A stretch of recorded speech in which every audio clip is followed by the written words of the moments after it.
Only about half of the kids in foster care get to return to their parents. And so this video is going to be what happens when kids can't return home. That is called termination of parental rights. And that's when kids move to permanency with family, with a guardian, or an adoptive home. In today's video, I'm going to talk about what TPR is and how we can support kids through this season. So TPR means termination of parental rights. This is when the court permanently ends the parent-child legal relationship.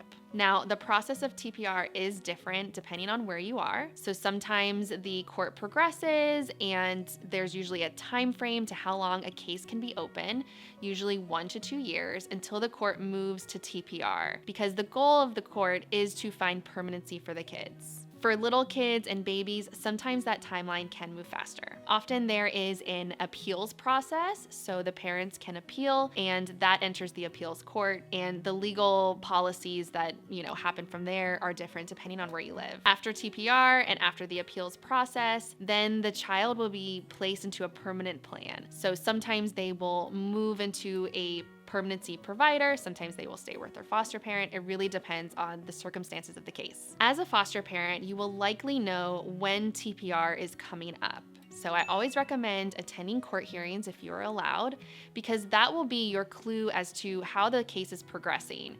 You would be hearing things about reunification and transitioning home if that was the plan.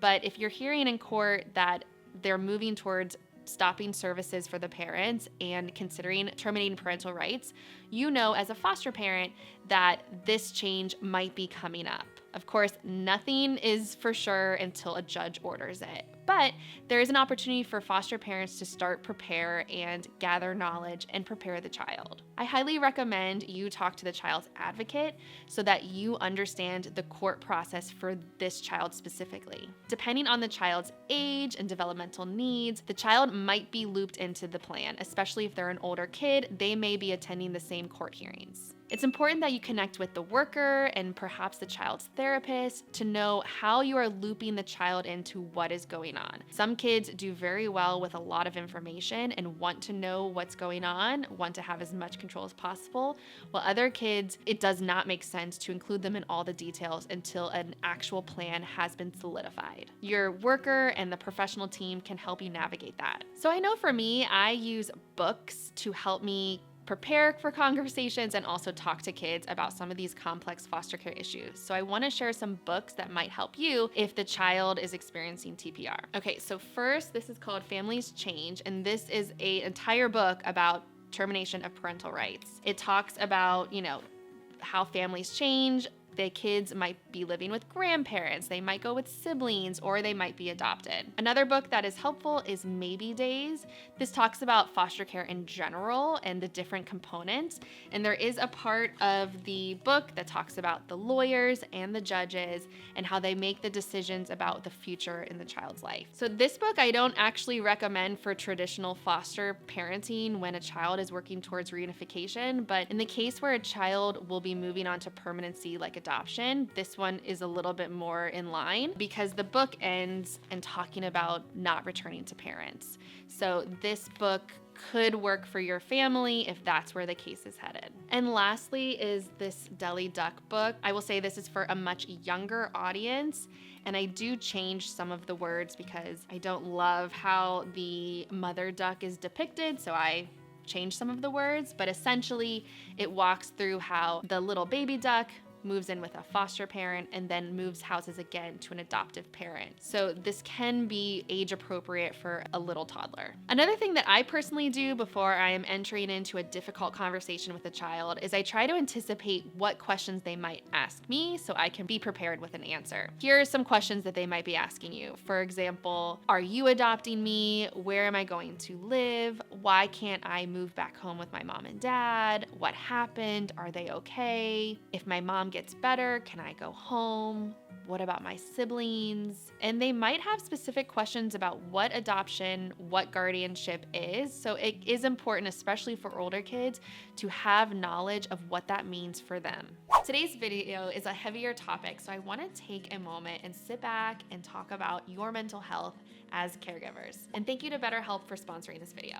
If the case comes to the point where parental rights are being terminated, foster parents are often carrying a heavy emotional load for the child while also processing the loss in their own unique way. In general, foster parents may experience secondary trauma, burnout, compassion fatigue, or blocked care. These can be serious mental health concerns that impact the caregiving role. I think when I first started, I really discounted this fact. I was like, oh, self-care, that's easy. And I did make a plan for self-care, but it was not enough. Over time, I realized I needed a lot more. I was naive at the beginning, so I want to be very honest with you all so that you are aware. Self-care, taking breaks, supportive network, and professional support is an important part of being a caregiver to kids who've experienced trauma. I want to share a bit more about BetterHelp in case you aren't familiar. So this could be a really good option for foster parents because it is convenient. You can message your therapist, you can meet them virtually, and everything is scheduled and conducted through the app or on your computer. BetterHelp connects you with a licensed therapist who is trained to support concerns like burnout as a parent or secondary trauma. Use my link betterhelp.com/fosterparent to visit their website, and there you'll answer a few questions to be matched by BetterHelp to a professional therapist. You get matched in about 48 hours, and all of the scheduling and sessions take place on your phone or your computer. Let BetterHelp connect you to a therapist who can support you from the comfort of your home. Visit betterhelp.com/fosterparent and get a special discount on your first month. Telling a kid about TPR is oftentimes not a singular conversation. Again, there is a ton of nuance here and will depend on the kid's age. Usually when a kid moves in, our conversations with them are geared towards when you will be going home and supportive of that reunification. But over time, and if it is becoming apparent that that's not what the case is moving towards, what we say to the kids might change and evolve. My name is Laura. This is Otter.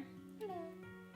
I'm gonna be taking care of you for a while. When you're having these evolving conversations with the kids, of course, loop in the therapist. They can sit alongside you through all these conversations. Here are a few things that you might want to consider. Some kids do not do well with maybe. Maybe you'll go home, or maybe you'll live with your grandma. Some are okay with that, and it helps kind of prime them to what's to come, but some kids cannot manage that maybe time.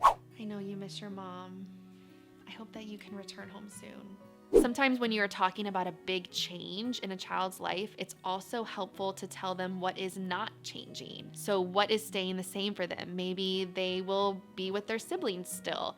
Maybe they will be going to the same school, so they'll have the same friend. They'll be able to see their boyfriend. Any of the things that are staying the same can help ground them as they move through that transition period. So some things might be changing, but for right now, you're staying with us. Kids are very aware of our tone and how we're feeling, and they're looking to us for cues. And so I think when you're having these conversations, really remaining neutral and confident can help them feel safe and secure in sharing their authentic feelings with you. So I have an update for you. You're gonna start spending time with your grandmother. Yeah. They may have a mix of feelings. They may have feelings that change. Maybe it's positive upon the first reaction, but as they sit with that and they understand what's happening, they may have a lot of grief or a lot of fears. And so as caregivers, it's really important that we manage our own personal feelings about it separately so that we can create a really safe and welcoming space for our authentic conversations with the child. No, honey, you will not be returning home to live with your parents. You will be living with your grandma. And Otter's gonna come too. And I know I've said this, but I'm gonna reiterate it because it is so important. Make sure you're working hand in hand with the worker because plans can change, and I wouldn't want you to say one thing to the child and then the worker say a different thing, and now it becomes this really complex, confusing situation, which can cause more anxiety and frustrations from the child. So make sure that you are aware of what the plan is, and if the plan is for sure happening or maybe happening, just work hand in hand with them, and that will ultimately provide the best care for the child. At the end of the month, you're gonna be moving in with your grandma. The court has decided that that is where you will be living. Have you been through this with a child in your care? I would love to hear your experiences. I think the more we can share, the better we can support our children through these really tough seasons.